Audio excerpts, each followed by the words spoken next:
এবার উপজেলা মহিলা বিএনপির সভাপতি হলেন ওবায়দুল কাদেরের বান্ধবী আরজিনা পারভিন চাঁদনী।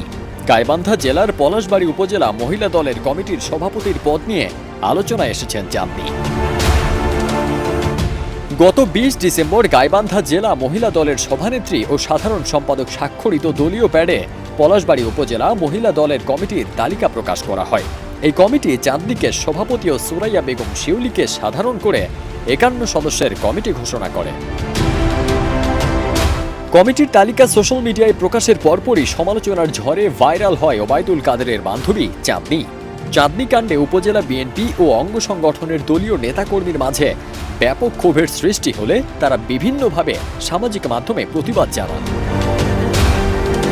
পলাশবাড়ী উপজেলা মহিলা দলের নব্য সভাপতি আরজিনা পারভিন চাঁদনীর পাশাপাশি একই তালিকায় সাংগঠনিক পদে রয়েছেন বরিশাল ইউনিয়ন তাঁতি লীগের সভাপতি নাসিমা। এর আগে চাঁদনী সংরক্ষিত মহিলা আসনের এমপি প্রার্থী হিসেবে আওয়ামী লীগের মনোনয়নপত্রও নিয়েছিলেন।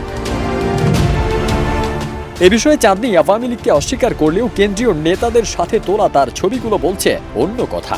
গাইবান্ধা জেলা মহিলা দলের সভানেত্রী ফরিদা ইয়াসমিন শোভাকে টাকার বিনিময়ে আওয়ামী লীগ নেত্রীকে বিএনপিতে ঢোকানোর বিষয়টি জানতে চাইলে মোবাইল ফোনের সংযোগটি বিচ্ছিন্ন করে দেন তিনি।